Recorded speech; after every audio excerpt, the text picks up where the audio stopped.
Welcome back, fellow students. I know it's been a long time since we've done literature analysis together like this, but I've really had to take the time off after reading Death again. Like, that was absolutely an emotional experience. It took me for a huge ride.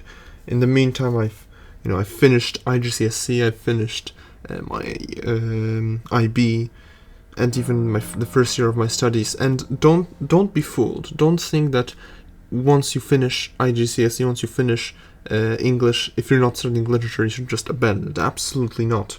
You should dive even deeper into these short stories that we only find out about on English lessons, and analyze them to such minute detail that you can work out the meaning of every single letter and punctuation mark, because that practices your critical thinking, and it is incredibly useful even after you finish studying English literature. For example, right now I'm doing medicine, and now that I've explored the meanings of the word death, which I recommend you watch my literature analysis about, after that enormous creative overload of brainwaves, I must say that studying the intricacies of the human body and anatomy and histology has been so much easier, because I could see all the little ways that certain elements linked together. And this is why I recommend John Ernest Greene's work to every single human being on planet Earth. Not only the English-speaking ones. Even though they might not understand anything, they will still feel the same emotional impact. But of course, before we actually get into this work, which I have the digital copy of here in front of us, we need to be reminded of something that we should do before reading any work, which is, of course, if you know me, you know English teachers, is going to be context. So, today I wanted to try a little different approach. Usually I show you a bunch of different things to research before indulging in one of these works. Today I wanted to focus on, the themes of literature itself, which you will see in a moment. I'll first guide you towards the Library of Babel, which is here. It's a website that you can visit on the internet, on the World Wide Web, using a web browser. And I recommend you just click browse and start reading. So we're just going to pick any one of these walls, shelves, books, and just start reading. Because if you don't know already, the Library of Babel is a mathematical experiment which can show you basically it's the monkey typewriter problem, but in actual form. So any string of characters that you want to find, you will find in the Library of Babel. And because you will find every single string of characters, you will find every single piece of literature. In fact, while we're here, let's search for literature.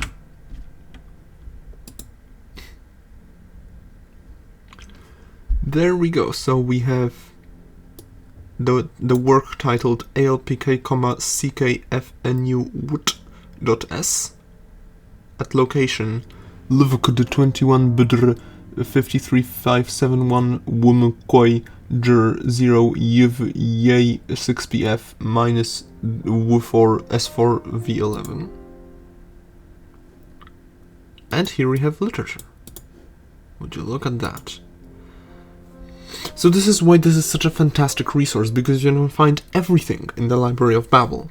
So just keep reading, stick to it, and in fact, going back to the themes of literature itself, which we'll get to, I promise. Just be patient and remember that context is everything. So, I wanted to recommend 2 things. The first one is to study medicine, because in fact, study medicine and study medicine of the future, become perhaps a genetic engineer or something like that, and figure out how to make telomerases work in normal human cells so that you can prevent aging and allow yourself to live forever, because only that will allow you to gather the sufficient amount of context.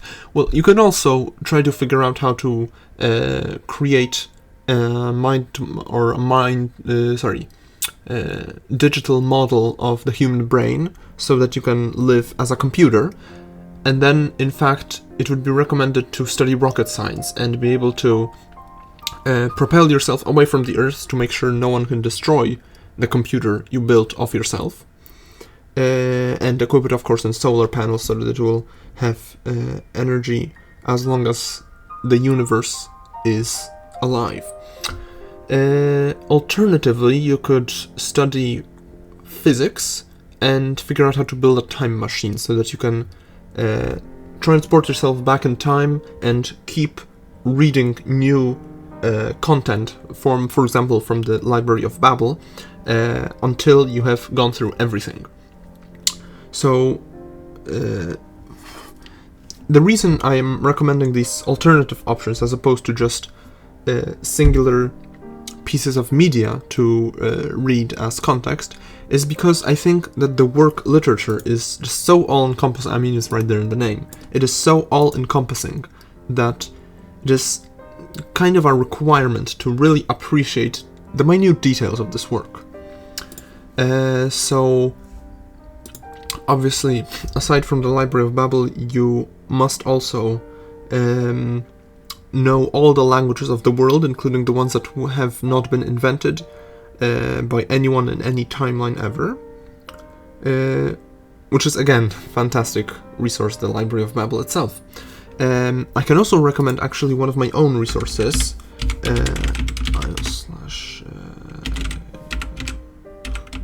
There we go. It's under a common name, but this language, the Kirchne, is kind of like a how do you call it? Like a word gibberish, like a gibberish language, except every time you use this converter, it generates a wholly new language. The only limitation, of course, is that it is within the 26 letters of the Latin alphabet. So, what you could make is program your own converter, which would also create automatically new letters. And that way, you could really see the full potential of randomly generated languages. It is, well, it would take a bit of work. I mean, you need to learn programming, in case you haven't already, but obviously anything to learn is positive. So, I think that would be my last tip for context in this piece. Now lastly, if you want to know something about John Ernest Greene, actually, I'll search for that on Google. There are some other people named that, but obviously none of them have lived forever, like the real John Ernest Greene, the author, I mean. So this is apparently someone born in Texas. I don't know. It's just, you know, names can be repeated sometimes, but this John Ernest Greene, the fabled author of short stories, especially, also poetry and even longer works of literature, like novels. This John Ernest Greene, in case you didn't know, is an immortal being, kind of an eldritch god in some senses. He exists in the mind, in the realm of the spirit, but also in the physical realm as a manifestation of the collective subconscious of every living being that has ever lived and that cannot live. So that is why I think this is a perfect author to analyze, scrutinize for practice of development of the English language. Alright, so now with the context out of the way, obviously, in case you haven't gone through all of that yet, please pause the video here and build the time machine or the rocket with your brain on it. Speaking of that, there's a really cool book called We Are Legion, We Are Bob, which is exactly about this concept, the Bobbyverse. It's a fantastic book on its own right. Obviously not as intricately woven together like John Ernest Greene's works, but it's still pretty good. Yeah, that's kind of where I got the concept from. So build the time machine, build the rocket, or invent eternal life. Yeah, and when you're done with that, please get back to this video. I'll be waiting right here in this timeline. So obviously here's our I don't know if you can see my scroll bar. I have a much bigger aspect ratio now. I got a big monitor, 1440p. This is the 2022 edition. They haven't come out with a 2024 edition of this work, of the digital copy yet, Green Bookshop. So we'll just have to do with this one for now. I'll just skim through the notes on the text, the structure of the text, another note on the text, the third note on the text, note on the... yeah, exactly. This just shows you how long John Ernest Greene has been going at it. He's already 917,429,475 years ago. He already wrote this absolute masterpiece. And then the text's origins, another note on the text origins, note on the author, yet 119th note exactly. These people really like writing a lot of notes on the text. Well, they are quite insightful. I would recommend you read them as part of your context study. Although obviously, if you have read the Library of Babel, you will have read all these notes on the text, and they are quite insightful into the creative process of John Ernest Greene. We won't be dealing with those today. Obviously, we'll just look at the text as a whole, just to keep this video a bit, short, manageable, digestible. So here's where the work begins, literature, and I won't spoil anything yet. So as usual, I will be reading this from beginning to end, and after we're done, we will get into the analysis. So here we go. Literature.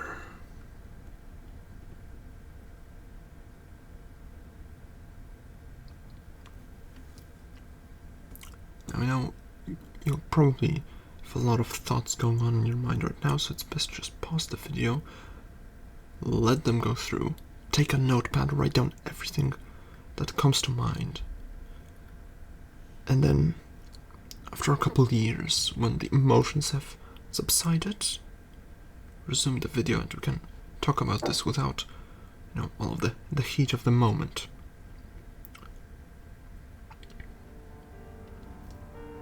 Alright, so welcome back. In case you're wondering, this is why this video came out so late after the last one, is because I was actually just digesting this work. I'm still kind of getting shivers just looking at this page, so I'll try to get through this. Alright, so where do we even begin with this? I mean, masterpiece is an absolute understatement. Where do we even begin? Let's begin with the title, because that is the most obvious thing. So what is literature? This is a word in the English language. In fact, why don't we just go ahead and look up literature definition. The internet is a wonderful thing. Now, you do want to sometimes look at dictionary definitions, especially when you're looking at titles. Frick off with these cookies. I don't like cookies. I only like physical cookies, not digital ones, you morons!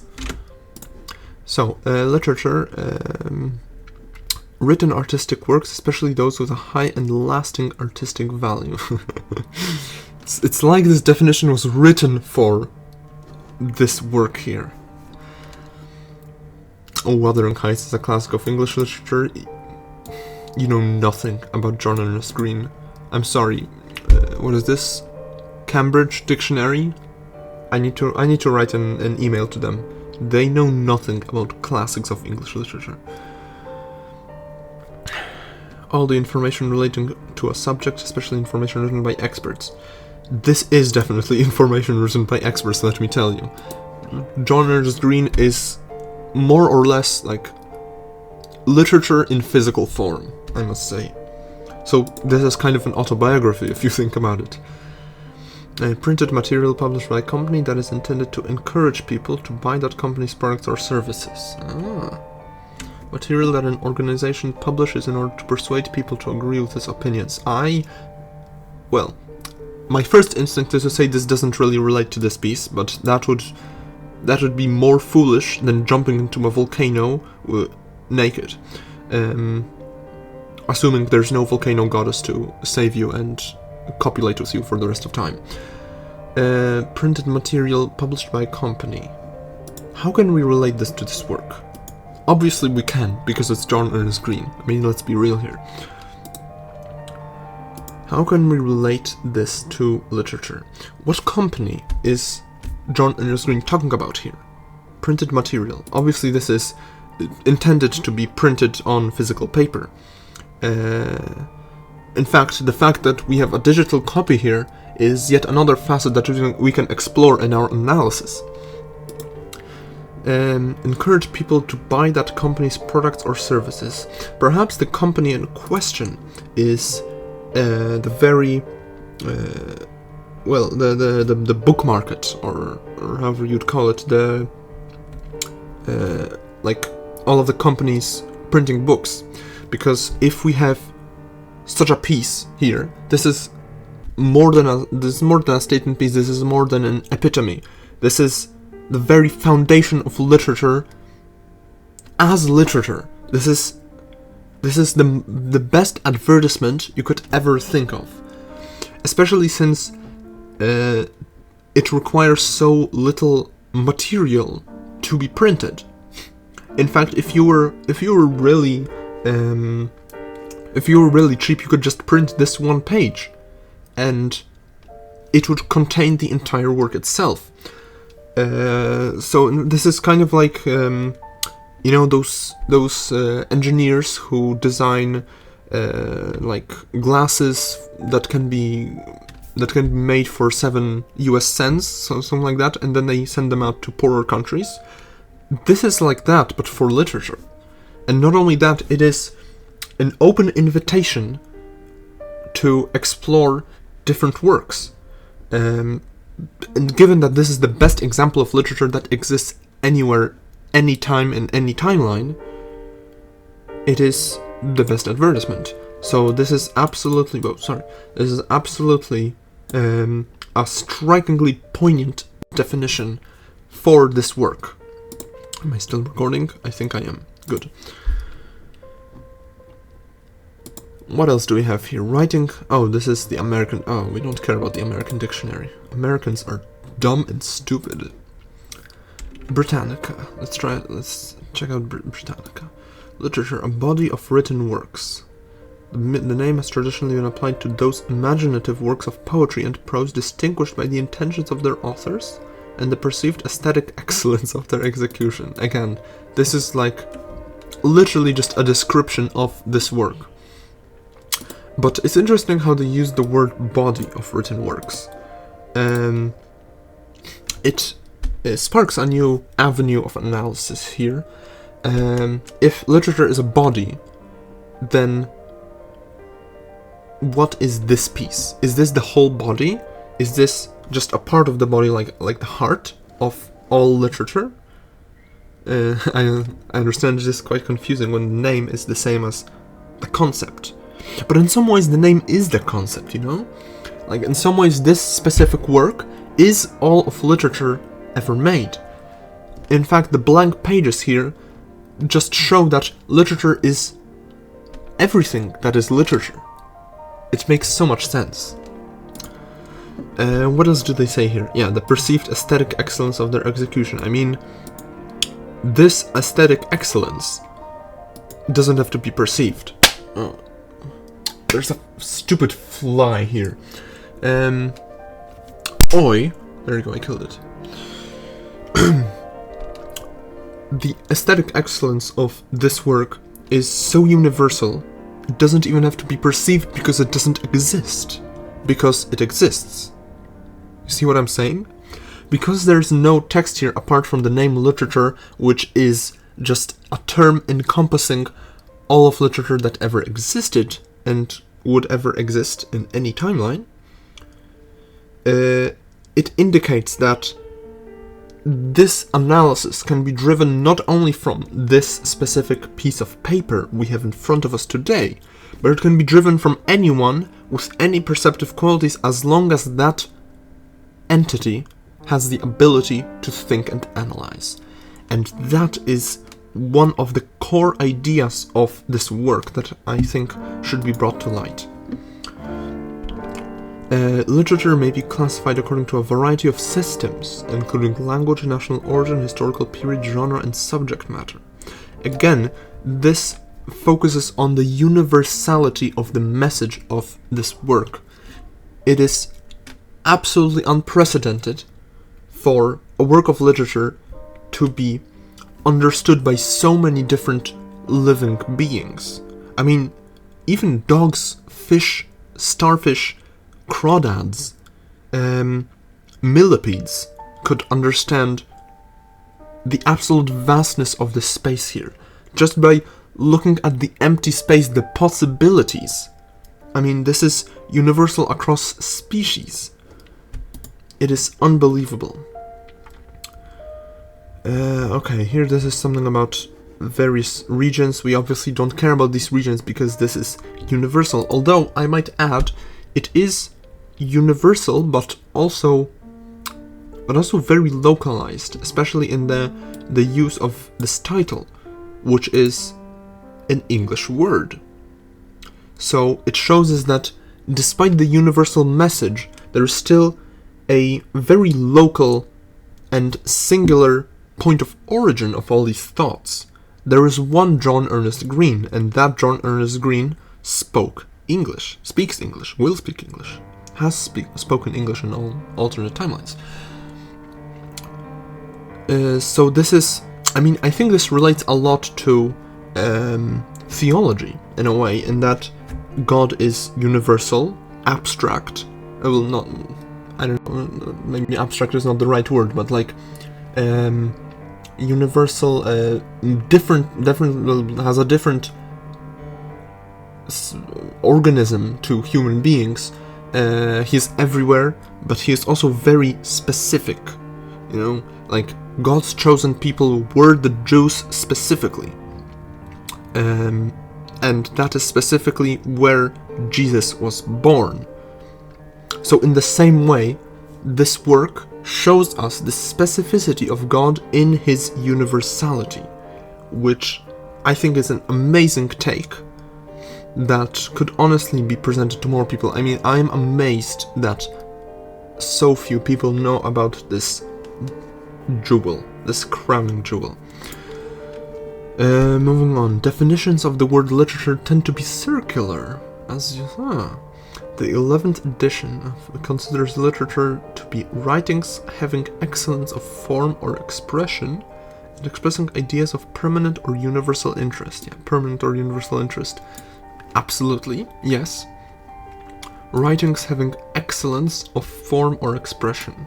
I mean, how much more excellent can you get than nothing? And circular. Yeah, this relates to my previous idea. The definition of literature is circular, just like the symbol 0, right? The symbol 0 is a circle or an oval. So it is circular, in the same way that definitions are circular.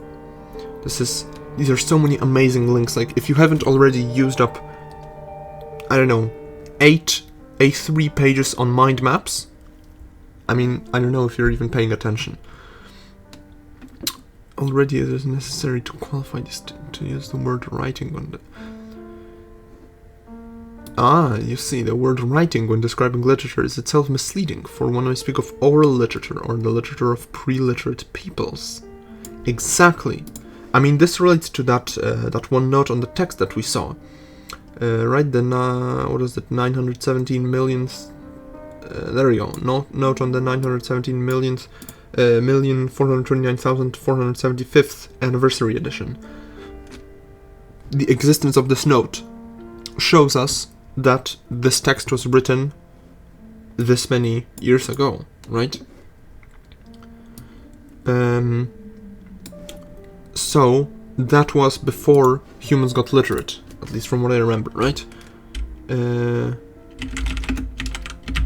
When have humans invented language? From what I remember, it was 100,000 years ago. This was probably even before humans existed. Origin of language. Does this give any numbers? I don't care about numbers. Nope. Okay. Wikipedia is dumb and stupid. Humans. So, history, there we go. Yeah, 12,000 years ago lived as hunter-gatherers. And before that, there you go, human history.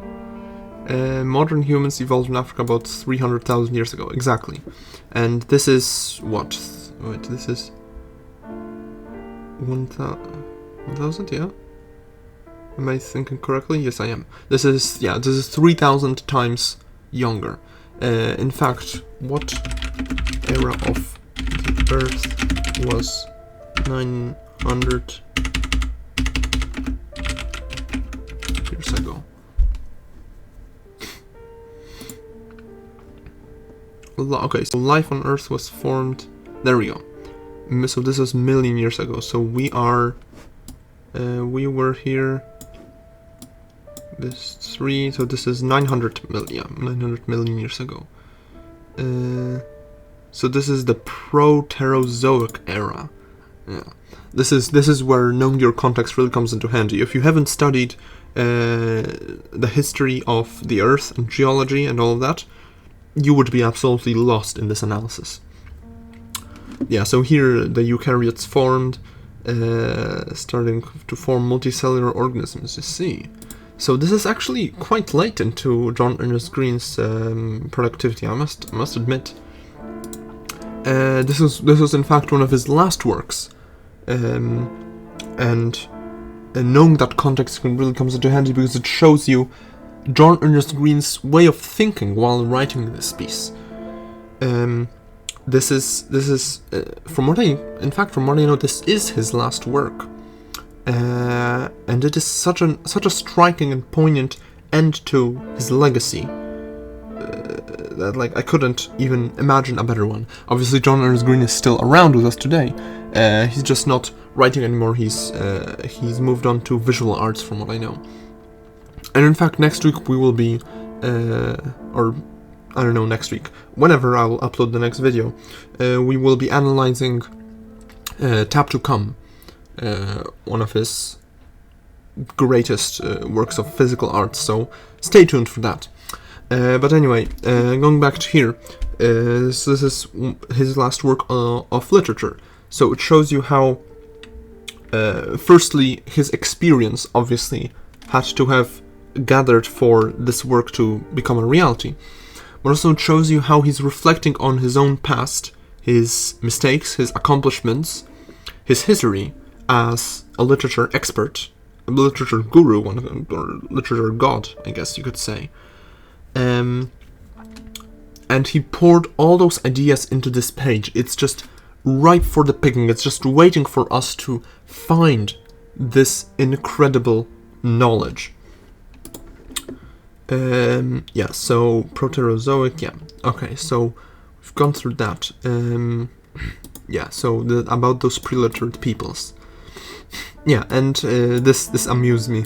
To use the word writing when describing literature is itself misleading. I agree, Because if we look at this, there's nothing written here apart from the title, which is honestly just kind of a handhold, just like a stepping stone for the amateur analysts here. It is the first step that we can take to analyze this work. Obviously, we don't need the title to see into all of these amazing facets that John Ernest Greene has carved out for us here. But let's move on to a different dictionary. I'm bored with that one. Oh, Wikipedia, yeah. Wikipedia is fantastic. It's a great source to cite in any of your works. I recommend it. Don't pay attention to these little numbers here. They mean nothing important. So literature is literature card game.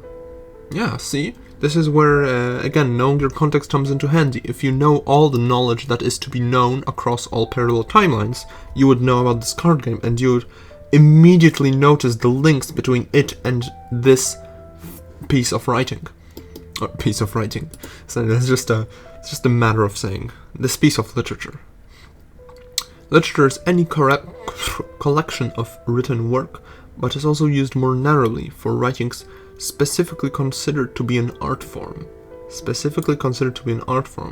Yeah, this relates to John Ernest Greene's move from literature to art, to physical art, especially novels, plays, and poems.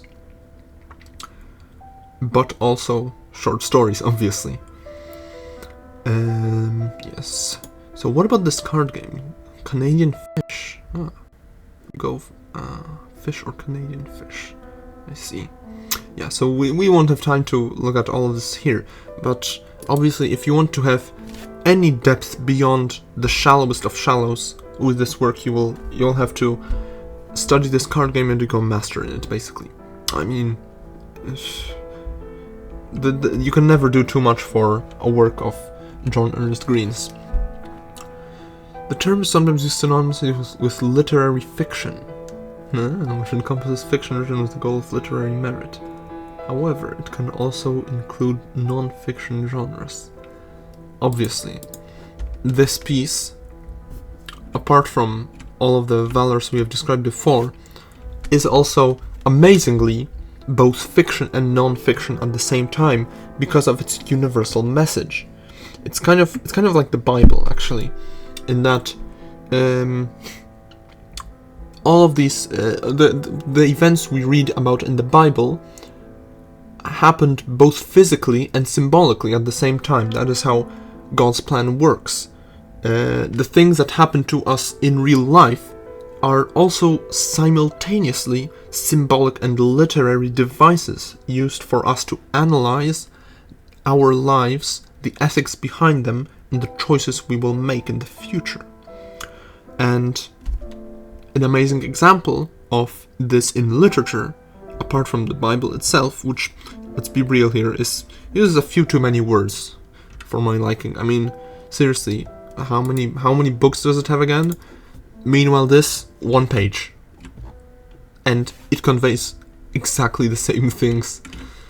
John Ernest Greene, I mean, he's kind of better than God in some ways.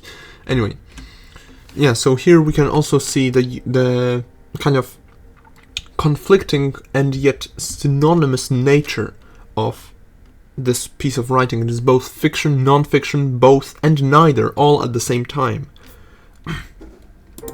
Yeah. Yeah, so you can see just how much we have derived from this work just based on 3 short definitions of the word literature. And obviously that is just a stepping stone. Ideally, actually, I'd recommend going back to the Library of Babel and just browse wherever. Let's go down here, PR. And just start reading, and even just this first letter, R. You see the letter R? Can you see? Oh, you probably can't because it's... Sorry, I have a big monitor. I'm not used to this. You probably can't see it on your small cringe monitors. Even just this tiny letter R can tell us it's like a portal into another dimension when considered through the lens of this work here. I mean, it even has 2 R's. Like, come on, that is such an absolute symbol for us to delve deeper and think about again the sibilance, the sound that this work creates.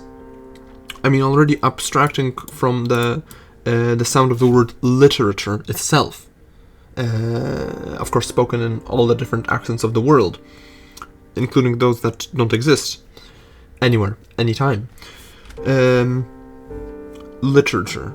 Apart from the sound of this word, we can obviously look at the sound that this creates within us.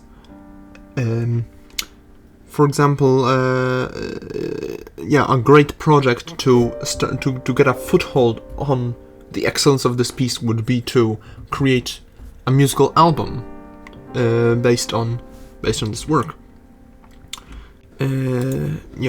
But that is a whole other facet that I haven't even touched on, is the sound.